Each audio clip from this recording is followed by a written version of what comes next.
চলে এসেছি মেঘালয়ের খুব পাশে শিবগঞ্জ গ্রাম আমরা ইতিমধ্যে অতিক্রম করে ফেলেছি। এখন আমরা মেঘালয়ের পাহাড়ের খুবই কাছে আছি। তার মানে আমরা আর মাত্র 10 থেকে 15 মিনিট গেলেই হয়তো বা পাহাড়ের অনেকটাই পাশে থাকবো। ওই সাইডে আরো বড় পাহাড় দেখছেন উষা? হ্যাঁ, সামনের দিকে যাচ্ছি মেঘালয়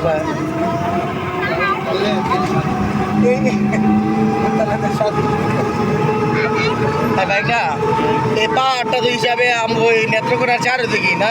হ্যাঁ, চারিদিকে না, মানে চারিদিকে না, নেত্রকোনা পড়ছে। আমি তার যেটা গোটা ঠিক আছে, 4টা গোটার ভিতরে একটা গোটা পড়ছে, এটার নাম পড়ছে নেত্রকোনা। মানে 4 কোনাই পাহাড় ইন্ডিয়ান।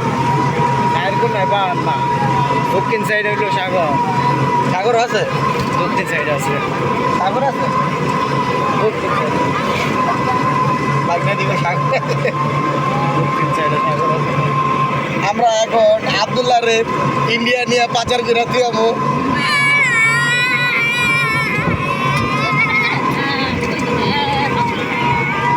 তোমার গেলে আবু যাবো